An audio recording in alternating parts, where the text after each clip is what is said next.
And we're live. Welcome everyone to the Hedera Technical Community Call for this month. I'm your host, Ed Marcus, leading developer relations. So today the theme is going from CLI to AI on Hedera. And today's call is going to be structured in two segments. First, we're going to have Luke Forrest from Hashgraph and also Sebastian Raba from Buidler Labs. And they're going to walk us through Scaffold HBAR. This is a pretty awesome tool and CLI to spin up working Hedera dApps with just one command. So super excited to see more about that. And then in the second segment, we're going to see Piotr Swierzy from BlockyDevs and Lindsay Walker from Hashgraph. And they're going to give us a deep dive into agentic commerce. So things like X402, things like the machine payments protocol or MPP, and really what it takes for AI agents to transact and do commerce in today's world. So let's get into it and bring the first two speakers for our first segment to the stage. So welcome, Luke and Sebastian. Tell us a little bit about yourself, guys. Hi, Ed. Thanks very much for having us. I'm Luke from the Developer Relations Hashgraph team, and I'm joined today by Seba, who's going to be walking us through Scaffold HBAR. Seba, introduce yourself, please. I'm Seba, working with Buidler Labs on Scaffold HBAR. Really happy to be here. Amazing, guys. All right, please take it away. Of course, yeah. So Scaffold HBAR is effectively exactly that. It's a scaffold for builders to take and add on to, and shows them all of the best practices to use when building on Hedera.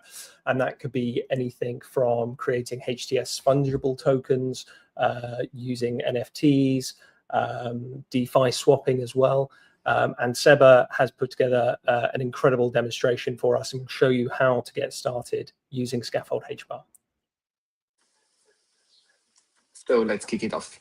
I'll share my screen and we can go on.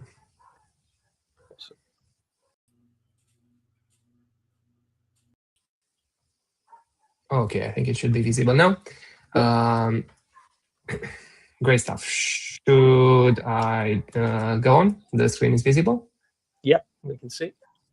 Perfect. So let's take a look at how easy it is to get a project scaffolded using our new project called Scaffold HBAR. First things first, we need to use npx and just run npx create scaffold HBAR at latest to get the latest version of our library. I'm just gonna give it a demo test name for the project that gets scaffolded, and we can see we have an interactive CLI. After you choose the name of the project, you get a few options for different templates that you can use. For the purpose of this demo, I'm gonna pick tokenized subscriptions, but I encourage everyone to take a look and give each template a spin, because there are many interesting things in there. So tokenized subscriptions, basically, it's a marketplace where people can tokenize different subscriptions, such as gym subscriptions, maybe Netflix, internet subscriptions, and so on. And they can rent it out or sell it completely to different users. We're gonna see how everything works. It's a quick question here for those people watching us on mobile and maybe on small screens. Any chance we can zoom in and make that text a little bigger? Oh, let me see. I don't know exactly how to do it right now, but I am going to find it. If it's too much trouble, I think we'll be fine, but just wanted to throw the thought out. I get that. Let me double check if I can make it bigger. Okay, perfect. Zoom in. Nice. Maybe one more time, right? Yeah, once. Yep. Great stuff. Should be fine now? That's perfect. Thank you. Nice. Okay, so basically, the next prompt we get is whether we want to install already the Hedera skills inside the scaffolded project. The default is yes, and basically you will get everything from the Hedera skills marketplace scaffolded right into your new project, right? So we're gonna pick yes here. We also create a configuration file whether you want to run on testnet or mainnet. I'm going to choose testnet for now, and all our templates, all our demo apps work with NPM and Yarn. Yarn is a bit more stable from what we noticed, so that's why we recommend it. However, everything works with both of them. I'm going to choose Yarn for now. So next thing is basically our project gets scaffolded, and all the dependencies get installed with the Yarn package manager, plus the Hedera skills. This might take a few seconds, and we'll be ready to kick it off. Awesome. While that's loading, Seba, could you tell us a little bit about the Hedera Skills Marketplace and how that's going to help developers build? Sure. It's basically a set of guides for interacting with Hedera services, and you can use it with your agents so that they have like pre-inputted information of different services that you can use throughout your project. Awesome. Okay, perfect. So now everything got installed now, and we see we have an outro message with the commands needed for running this project. I'm just gonna cd into that scaffolded project and use the commands that are listed here. So first things first, we need a hard hat account set up in our environment for us to be able to deploy the contracts. I am going to import one, not generate, because I already have a funded one and it's a bit faster for the demo purpose. So I'm just gonna grab my, okay, perfect. I'm just gonna grab my private key from that account now. It's just a test one, so no problem in there. Okay. I won't set a password right now, just for the demo. Okay, perfect. So now we have an account created in our M file. Let's go into the deployment part. We have a script that deploys all the contracts needed for this template. We will see there are three contracts that get deployed here. So there's a apparently there's a guest price change. No worries, because we can also pass it as a parameter. Let me grab it like this.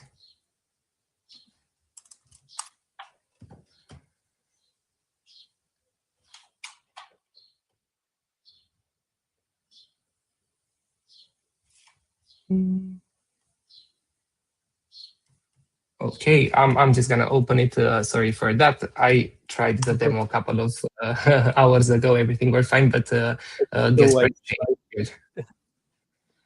So we can also see how we can fix this kind of stuff right now.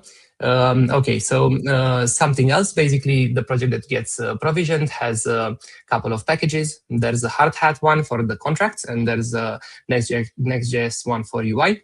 If we open the deploy here, we'll be able to actually update the prices for, let me see if I just grab this value. Perfect. Okay.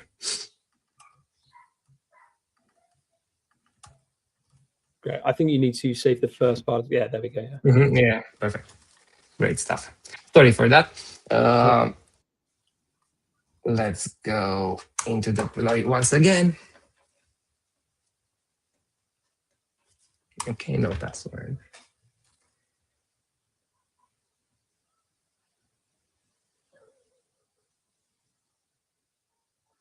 Okay, perfect. So basically the first contract got deployed. We get the transaction hash for it, and we also get the contract address. First one was the subscriptions NFT. Then we have a subscriptions marketplace and a subscription sales. The difference between the two is basically we offer the users the possibility to either rent out for a certain number of days their subscription, or to sell their NFT or subscription to another user. Okay, next thing, we need to deploy to create a collection for those NFTs so that everything works neatly, and we also created a script for that. The project is TypeScript based, so all the scripts and everything is written in TypeScript there. Okay, let's create the collection. We fetch the account balance. You see who will be the contract owner, basically the account corresponding to the private key I set, and then the collection gets created. Okay, next thing is to start the application. So we see the last command that we need in order to start it is PR next start the dev story.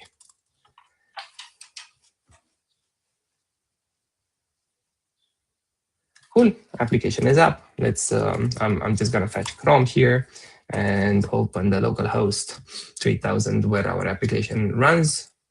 Takes a bit until everything gets compiled.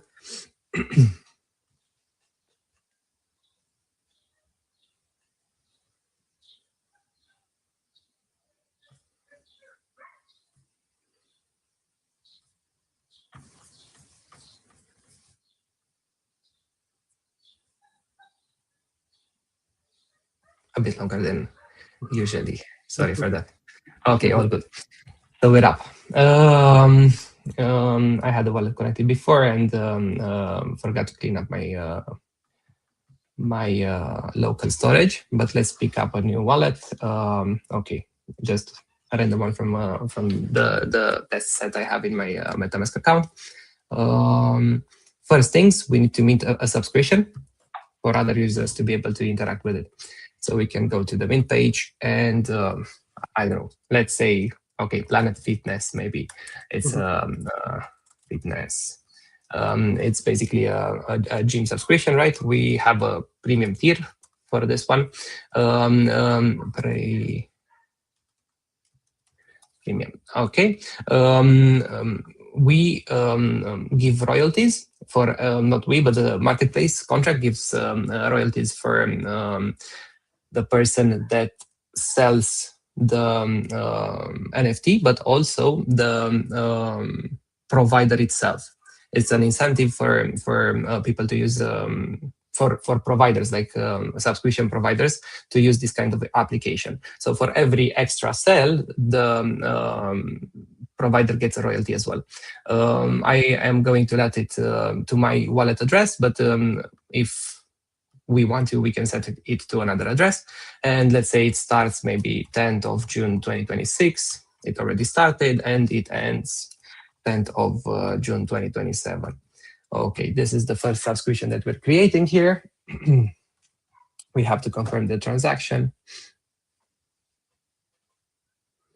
Basically, this is an XJX app that is connected to the deployed contracts that we have just ran. Mm-hmm. And right now we have some subscriptions in the rentals, right? I will need to disconnect from this account and connect to a new one. Let me give me a second. Sorry. The reason why is because I won't be able to buy the subscription from the account that created it already. So I have to be another person. Sales, sorry.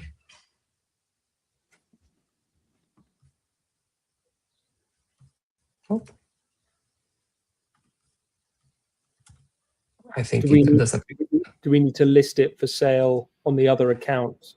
We need to list it for sales. It should appear in rentals, but I think it's not yet. The transaction might not yet be fully minted. Give me a second. I think I created from this one. My subscriptions. Okay, yeah, exactly. So basically, the subscription was created, but I forgot to list it either for sale or create a rental. So let's just create a rental for the demo now.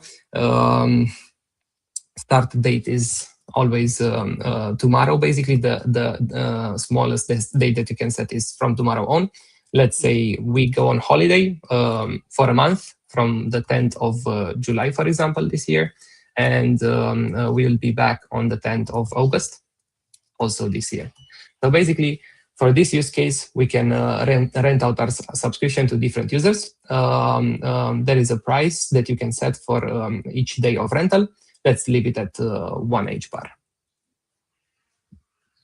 Okay, we are creating the rentals as well. Great stuff. And it takes a bit for the transaction to get mine now. I will switch accounts until then, so I can also showcase how we can rent it as well. Okay, let's pick this one up.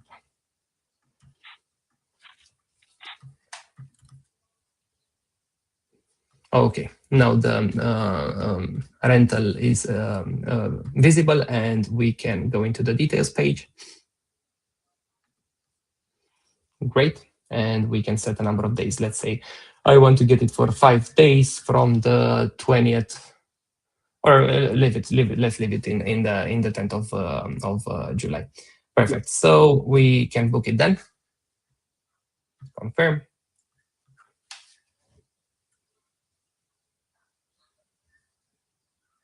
And there we go. Basically, right now we have our booked subscription, and we'll be able to use it in the period that we set. The same goes for creating sales, and people just buy them. Not sure if the time allows me now to do a sales demo as well, or maybe we should wrap it up. What do you think, guys?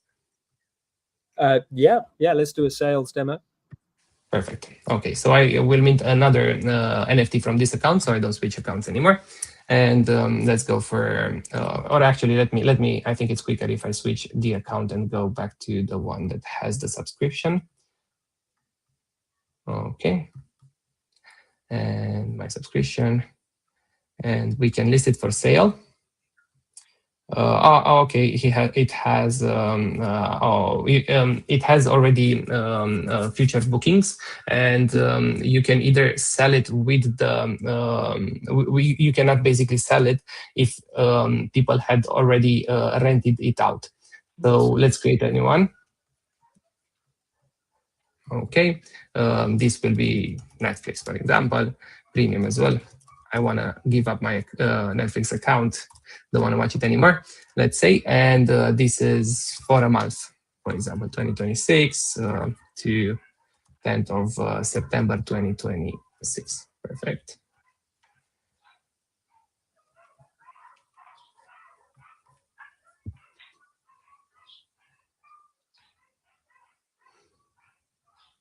Okay, takes a bit of time. We see the first one that we created, but we have to wait a bit until the Netflix one gets minted as well. Nice, great. So let's list this one for sale. We have 2 versions. It's either a fixed price that you want to sell it for, or we can create an English auction where people bid for buying it, basically. I'm gonna set it to a fixed price right now, and let's say we want maybe, I don't know, 20 HBAR for it. Approved. You have to approve the listing for the marketplace, of course. Perfect. And then we can also list it. There's a fee breakdown. So as I was saying, 5% royalty goes to the original provider, 5% goes to the marketplace, and 90% to the seller. Confirm.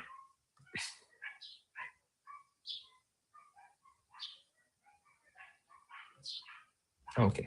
Again, just we need a bit of time until the transaction gets mined, and we can see the, okay, perfect, the listing. I am going to switch accounts again and connect to this one. Perfect. So now I can buy the subscription. Okay.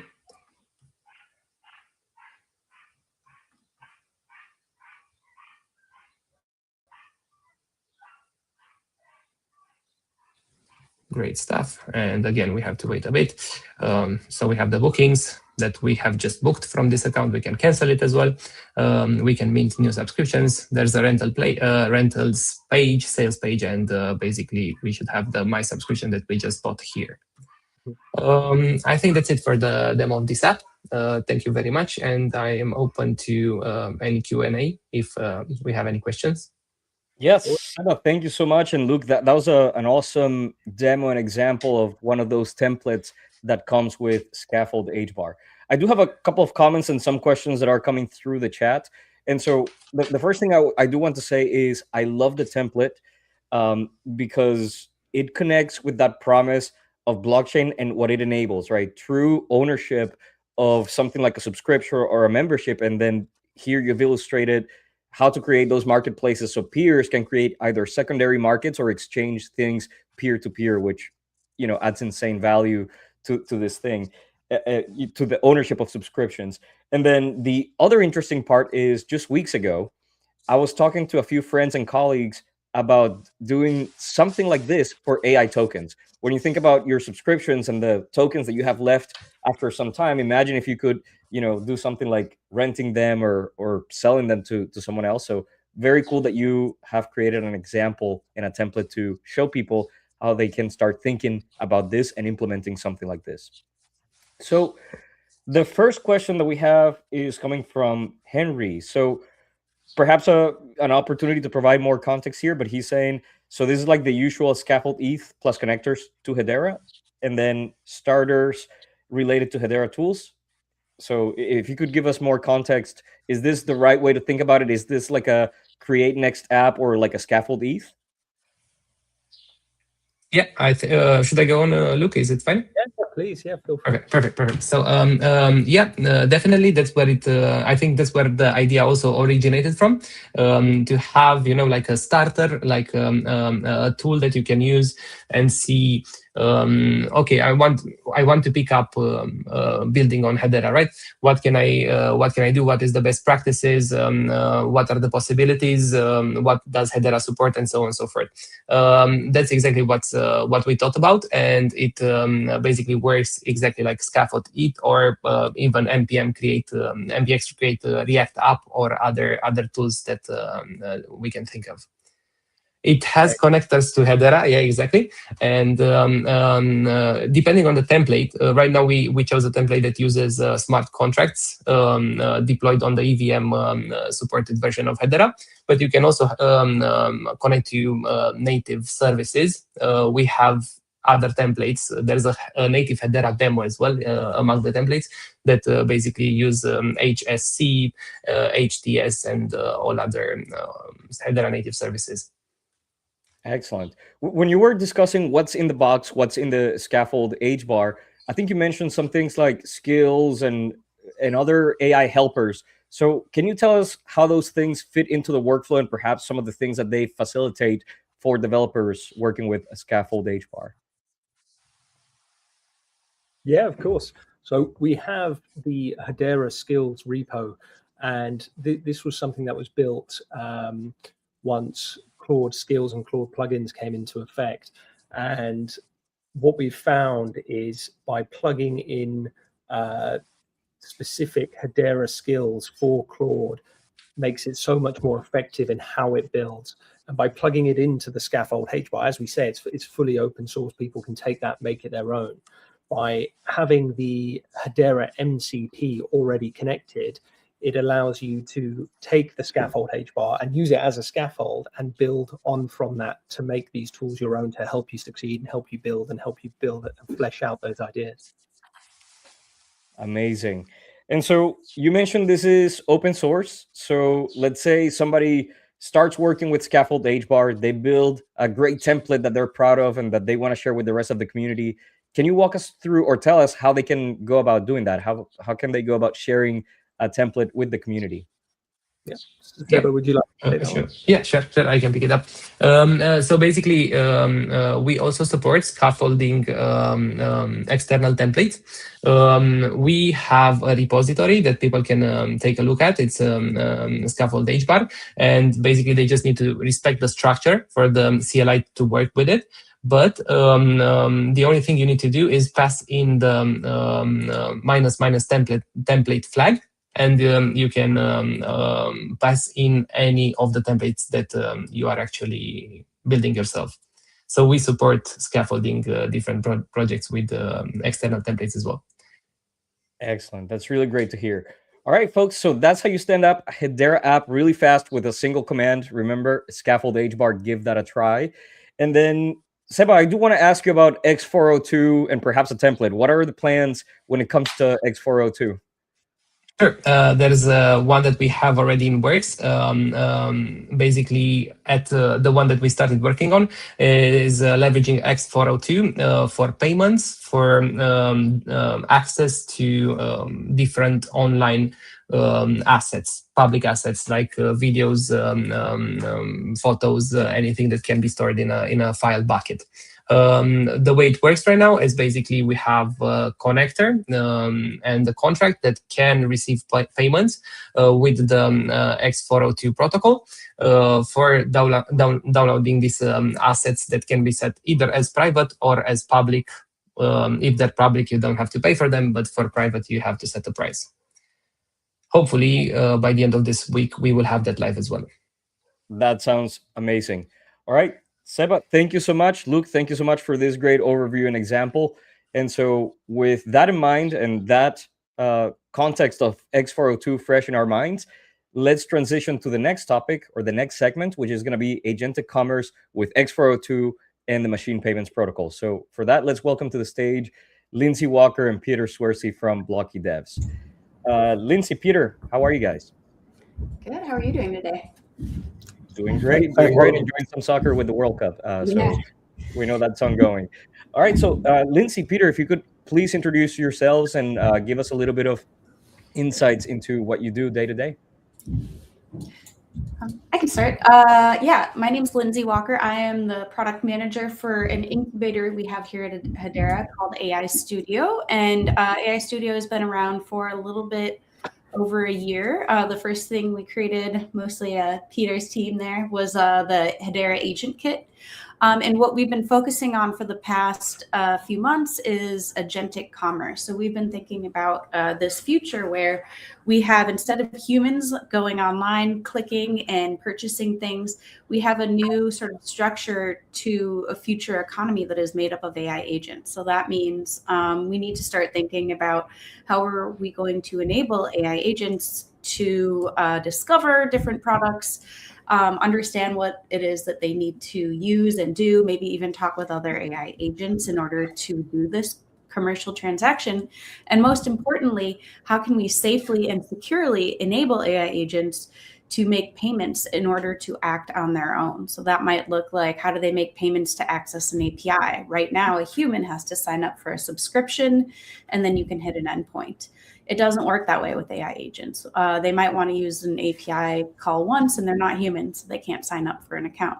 It might even extend to being able to pay for goods and services themselves as well. So that's those are the products and projects that we've been working on, and we'll talk a little bit more about that. Amazing. Yeah, we're certainly seeing AI agents acting more and becoming more prominent as economic actors. So great to hear that you're focused on all of that. And then Peter, over to you. If you could give us a quick intro of who you are and what you do. Sure. Thank you so much. So basically, my name is Peter, and I'm one of the founders of a R&D team called BlockyDevs, and we have the pleasure to work on all AI at Hashgraph with Lindsay. So for over a year, working on Hedera Agent Kit, Hedera X402 integration, which is successful because Hedera is now a fully supported part of X402, but that was quite a journey. We are working on a few pretty interesting things. In the background with Lindsay, we've launched the Hedera MCP, and we've even today had a discussion that Hedera MCP is basically a public MCP that everyone can just query, or for instance, query, every agent can just call it to perform tools. But the problem is that Hedera MCP supports write and read tools. And if you connect Hedera MCP to your cloud, you easily can use the read tools. But if Hedera with the MCP read tools you bytes, you don't know how to sign them, or the agent doesn't have your private key. So how to solve that? So we are working also on things like that. So yeah, it was it's kind of an interesting journey. And about myself, like I said, I'm the founder of BlockyDevs.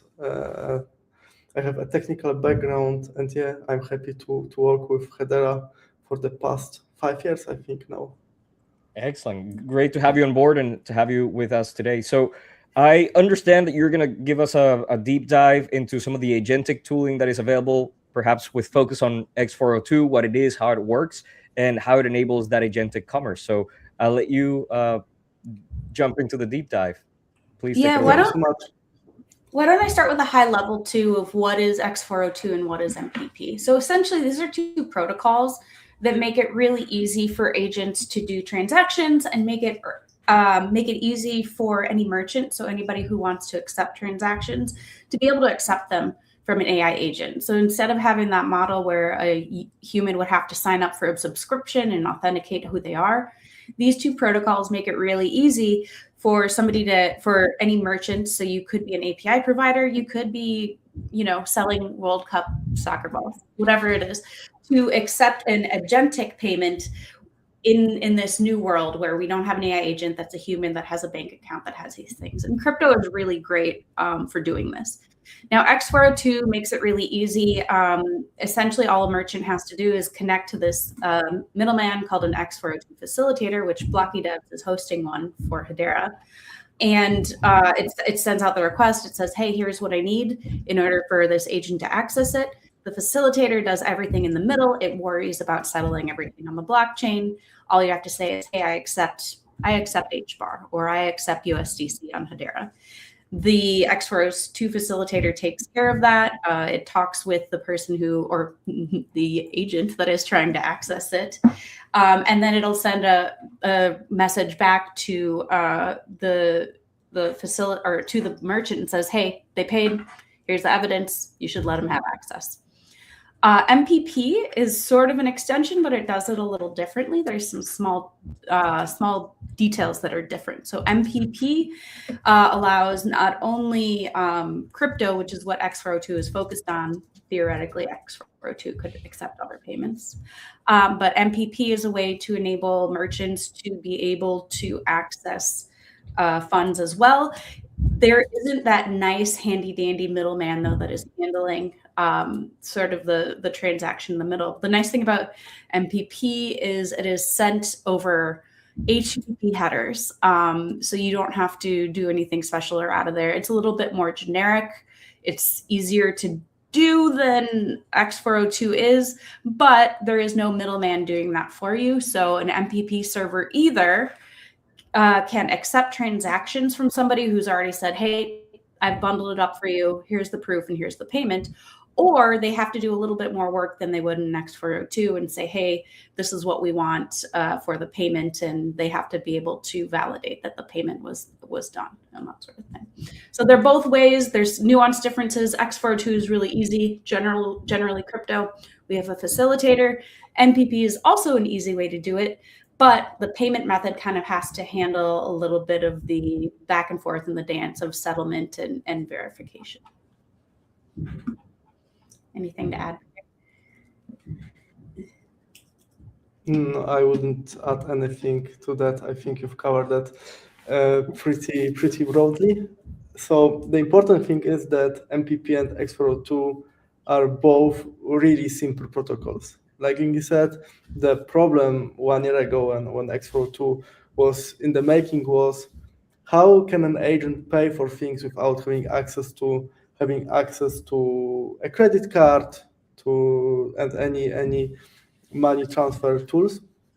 And the guys at Coinbase said that, yeah, that's exactly what blockchain is perfectly built for. And they decided that let's create a standard that will allow anyone to just accept payments in any form. X402 is mainly known for the crypto support, but it also supports fiat, credit card payments, or maybe differently, the protocol is designed in such a way that it can support this this payment rails as well. So basically speaking, you have three entities or actors in an X402 flow. You have the client, so an AI agent, or your Hashgraph wallet or Kabila wallet. You have the resource server, and you have a facilitator. Importantly, a resource server and facilitator can also be the same entity. But the premise or the idea behind X402 was how to make sure that crypto payments will be broadly accepted. And I think still a year ago, it was always a pain because every shop or every entity that wanted to accept crypto payment did everything from scratch. So if you were an e-commerce shop and you wanted to accept payments, you needed to check if the transaction goes through, you needed to index blocks, etc. It was a real pain. So the guys at Coinbase wanted to solve that.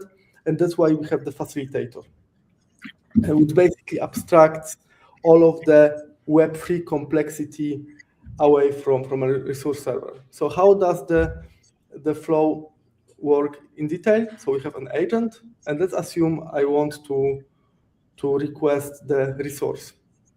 I call the resource server, and the resource server responds with the status code 402 payment required plus terms. Terms are price, network, and the address to which the money should be transferred to. And the status code 402 is exactly also how the name X402 was created. So I might be wrong here, but I think in the late 90s or early 2000s, the status code 402 payment required was presented. But till date or before X402, nobody really used that. So that's why it was decided to use that status code. So the agent gets the 402 status code with all of the information. And now the agent can use any signing tools like on Hedera Hero CLI or a connection to Kabila, or he can have just a private key. He just needs to sign this transaction. And importantly, it depends on the network and specification. On Hedera, these transactions are ERC 3009, so with authorization. On Solana, it's a partially signed transaction. And on Hedera, it's also a native crypto transfer that's partially signed. So the agent signs just the transaction and again requests the resource, but now he also adds the payment, so the transaction bytes. And now you as a shop or as an e-commerce, you just ask the facilitator, please verify this transaction. Is the transaction correct? So you send the payment intent and the transaction and the signed transaction body to the facilitator, and it checks if the transaction is valid, if the transaction will come true, probably, and if everything is correct. And if yes, the facilitator returns valid, the e-commerce store does his job, so maybe he creates an order, he sends back, or he prepares something, etc. And then he just calls the facilitator to settle the transaction. So he again sends the transaction bytes to the facilitator. The facilitator broadcasts the transaction to the blockchain. So this is also kind of interesting because transactions on X402 are totally gasless. So the facilitator pays for them. And the blockchain confirms the transaction. The facilitator informs the resource server that everything went perfectly fine, and the resource server returns with a 200 status code and the resource plus the receipt to the agent. So the flow is really, really simple, and you will see in a moment that MPP is a pretty similar flow. There are very nuanced differences. But before we jump into it, like I said, real quick, could you zoom in a little bit to that flow so we can see it? Sure, give me a second. Oh, wait. I've zoomed in. That's a lot better. There we go. Okay. So I think now my camera hides it. Is it okay now? Yeah, that's a lot better. Okay. So before we go to MPP, a few maybe important resources. Everybody can run their own facilitator. That's completely permissionless. It's pretty simple. You can do it in 20 lines of code, and you can just go, and I will show the repo in a moment, to the official X402 repo and showcase or check out how a facilitator is run. But if you don't want to run a facilitator, you can use a publicly hosted facilitator. Like Lindsay, thank you for that, already mentioned. We, as BlockyDevs, we are hosting a facilitator, a testnet facilitator. This week, I've promised to Lindsay we'll have a mainnet version. So on blocky402.com, you can use that as your facilitator. And you then just don't need to run that. Yes. And if you go to docs.hedera.com and look at the AI Studio docs, it gives a little bit more detail as well as how to use that. I will show. Yeah. Yes, I will show that in a moment. Just the second important part is also you can go to x402.com, x402.org, and here you also see that Hedera is officially a supported network on the official X402 org facilitator. Also as testnet, I think that the whole team did an amazing job to achieve that. So just want to highlight that here. And like Lindsay said, took several months to get that accepted. So yeah. Yeah, that was quite the journey. But also, like Lindsay said, if you go to the amazing new docs at docs.hedera.com, you go to the AI Studio part, then here you have the X402 section where you have all of the information, how to run it. Like if you want to sign something with X402, you just need to install X402 and create a Hedera signer, and that's all. And if you are a resource, and why X402 is so amazing, if you are a resource server, so you sell API calls, you sell t-shirts, you are an e-commerce store, whatever, whoever, you can just install the X402/Hedera package, and then you just register the exact endpoint and how many tokens you want to charge for the given resource. So it's really easy. So please check that out. That's a really cool protocol. And if you want to read more about how the Hedera X402 standard really work, you can go to the X402 Foundation repo, and then you go to specs, schemas, and exact, and here you have all of the supported networks or the supported schemas for all of the supported networks. And here you have exactly described how does the Hedera integration work. A few important information if you want to test it out based on some of the feedback. It's important to note that X402 Hedera supports for now only native crypto transfer transactions. So you cannot do a smart contract transaction with X402, or you can do with authorization type of transaction. It needs to be a native crypto transfer transaction. The good part is that it's really easy to extend and it's really easy to fork and play with it. So if you think that a different schema would be valuable, you can very easily design that, and I think you will get all of our support with Lindsay to convince the X402 Foundation to add the needed payment methods as well.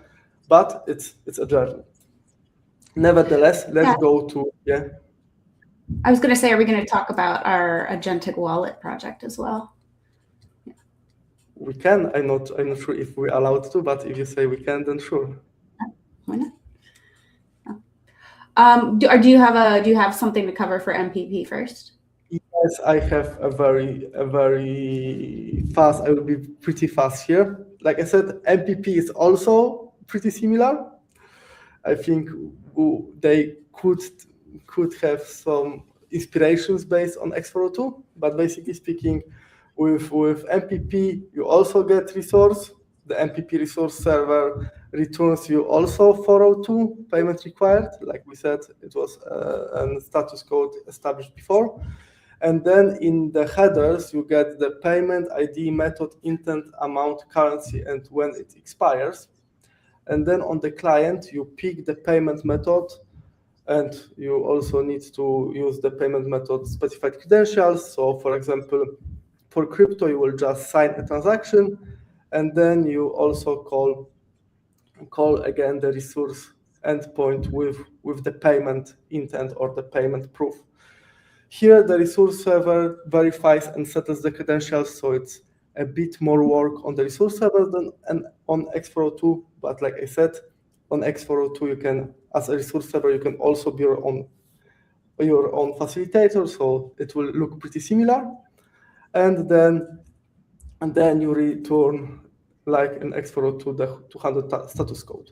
Importantly, that's a nuance. On MPP, you have two modes. You have push and pull. What does it mean? In one of these methods, and I always say them wrong, but in one of the methods, you as an agent can sign and settle the transaction and just add as the payment proof the transaction ID. So the resource server will just check that the transaction ID is valid and that was the payment with the right memo and stuff. And in the second method, you also can just send a partially signed transaction, which then will be passed or broadcast to the blockchain, which also can make the transaction gasless. Here is a really simplified table comparing the two protocols. So X402 was created by Coinbase. Now it's under the X402 Foundation, which, if I'm not mistaken, is under the Linux Foundation. MPP is under Tempos Labs plus Stripe. MPP uses HTTP auth headers, and X402 uses payment headers plus JSON terms. First class raise on X402, or X402 is mainly known for crypto and stablecoins. MPP also, I think, puts a bit more effort into bank rails, cards, etc. I said on MPP. So yeah, we only have like a couple more minutes. I know we're going to open up to questions. But do you want to talk a little bit about this? So X402 and MPP make it really easy for people who are willing to accept payments to be able to accept payments, and then a developer can easily integrate with that to create an application for it. But what about when we want to have an AI agent that's able to make payments? Do you want to talk a little bit about what we're planning for that without revealing too much of the secret sauce? Yeah. Okay, sure. So basically, X402 allows and MPP allows for an agent to pay for the transaction. But there is one problem. Both of them, or in the current specification, assume that an agent will sign a transaction and push it on chain, or that an user will sign the transaction for an agent and the agent will push it accordingly to the protocol. So this creates one important problem. In human-in-the-loop scenario, you as a user, you can have an autonomous agent, but you still need to sign every transaction, and that's kind of bad if you want an agent to, I don't know, buy your groceries or buy your trip to to Berlin for VR developers. Or in the second scenario, if you don't want to be the human in the loop, you need to give your agent access to your private key, which is also bad because you have no safeguards in that scenario. Like your agent can pay wherever or transact to wherever entity. And that's exactly...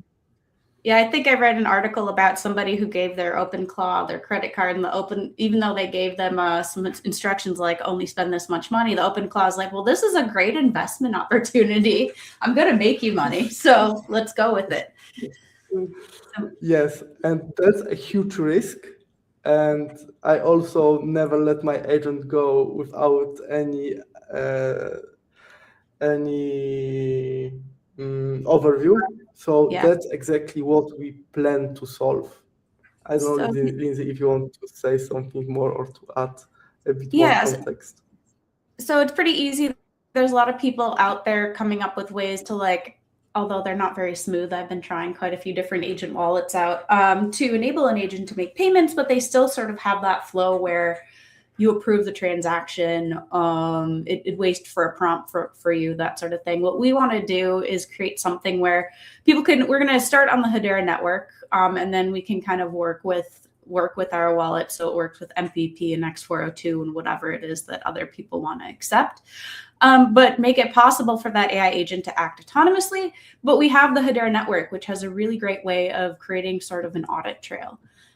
So with this Agentic wallet, the agent, you can set certain limits. You can say, hey, here's your allowance of $1,000. It's all you get, or 1,000 USDC, or 1,000 HBAR.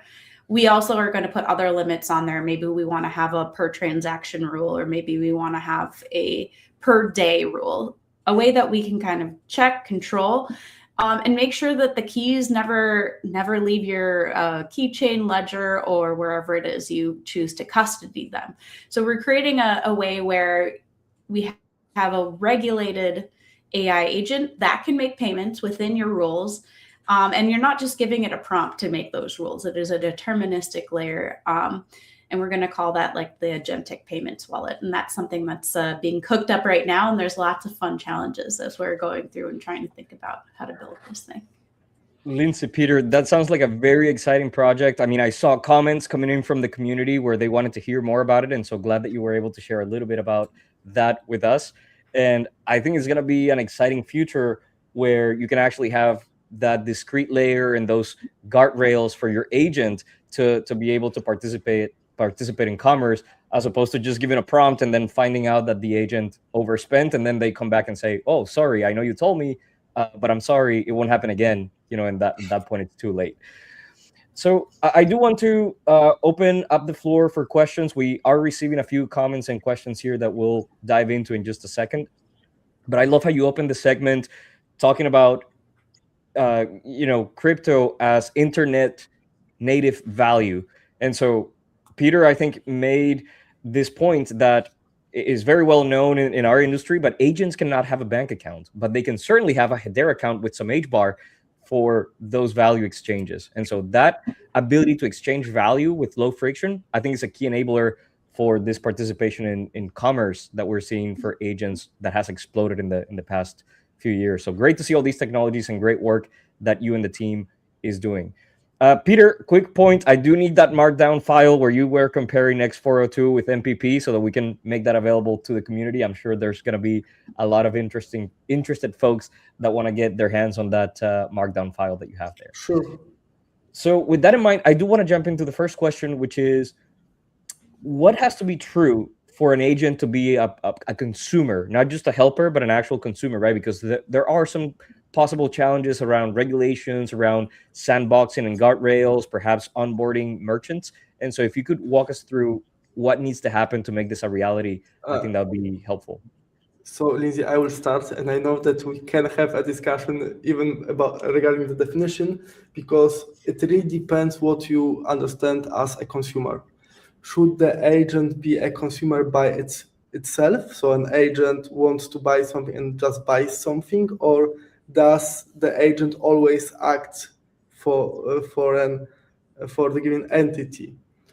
But in both cases, definitely the agents need to have access to some funds in a safe, protected, and compliant way. And the agent needs to have some sort of an identity. Lindsay, I think you will expand on that, but I would say that these are the two fundamentals. Yeah, I mean, and my theory is there's going to be different levels of it. Maybe there'll be some marketplaces, trading marketplaces where agents can interact with one another and they have that authority to do so. When I think about an AI agent, though, being able to act on behalf perhaps of an organization, I think there's a lot of things that go into it. Yes, we need to have an identity for that AI agent. And I also think if you're an enterprise or you're a bigger company, you're going to need to be able to separate between like what an agent can do and what a human can do, right? An agent, you might be able to give it a limited amount of money to spend, but the human has to set the budget. An AI agent might have their own identity. So we can identify who it is that's making calls and say, hey, this agent got access to the API and this agent is the one that is doing this. But I also think if they're acting on behalf, if they're spending from a budget for a company, we're going to need a way to pass down the credentials of the company to the AI agent. And there's verifiable credentials. It's a W3C standard. It's a really great way to do that. I think third, we need to think about like the legal ramifications. Chargebacks are huge in agentic payment. I think an agent will be able to act within the permission of a user, but I think a human is going to need to look at terms and conditions and agree to legal terms. There's an interesting protocol coming up called Legal Context Protocol that's talking about this. So there's going to be this sort of division and permissioning, and we need to find the tools to say the human can do this part, and then they can delegate with control what an agent can do on their part, right? They can only make purchases of things that have the same terms and conditions that the human said is okay. They can make purchases, but only within the guardrails of what the human said that they can spend. Lindsay, along those lines, I want to probe a little deeper, around this thought. And how should developers and business decision makers think about where to draw the line on what should never enable an agent to do or something that you should never hand an agent? Go ahead. Go, Peter. Sorry. So from my point of view, I think it's always a risk assessment. Okay, even if you have an employee or I have a company card, there's some risk assessment to me going just stupid and buy something bad for the company. But in Web2, in traditional circumstances, you as a company or you as an enterprise, you can always assess the risk involved in the giving permission.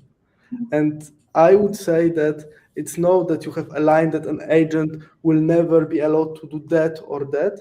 I think that you just need to find a way, and we need to create standards, rules, and solutions so that you always can cap the risk that you allow the given agent to take. And I think that we are building towards that. Yeah, and I think it depends on what agent you're building, right? If you're enabling an agent to go on a marketplace and do prediction markets, all right, whatever. You go ham, you do what you want. The person who created that agent and gave it power to spend has that in mind. But like if you're an enterprise, maybe you have a contract with only certain providers and vendors. So there also are going to be need to be tools for different levels of agent use, right? If I let my personal agent on a prediction market, that's one thing. But if a company is trying to think about, hey, I want to make my supply chain and my logistics a lot easier, take a lot of humans out of the loop, we need to have these tools that they can set up like, okay, we can do business with these people that we've signed contracts with already. Absolutely. Certainly not a simple, answer. There's many considerations. And I think the suggestions you shared are spot on. So at this time, I do want to welcome all of our speakers to the stage, including the folks from the first segment. And then I'll close with this last question. If you could point the community, the thousands of viewers that we have tuned in today, to a call to action, what would it be? And so I want to start with Lindsay and Peter. If you could give us that call to action for something that folks can go and do today. Lindsay, please go ahead. I think, we have that great sandbox in the developer portal. If you go into the agent lab, it makes it really easy for you to create an agent with the Hedera agent kit, download that agent and launch it and do things on the Hedera network. So my call to action would be try that out, or try building an AI agent that can work with the Hedera X402 specification. Awesome. What about you, Seba and Luke? Luke, you're muted. There you go. Mine would be to test out Scaffold HBAR just with that simple command, npx create Scaffold HBAR at latest, and give it a go. And if you need help with anything, join our Discord. We're always there, always happy to help. Excellent. All right, folks. There you have it. A great call today from CLI to AI. I do want to thank all of our speakers, the folks behind the scenes making this run very smoothly, and of course, all of our viewers and the community for tuning in today. Have a great rest of the week, everyone. Thanks very much. Thanks. Thank you so much. Bye-bye. Bye.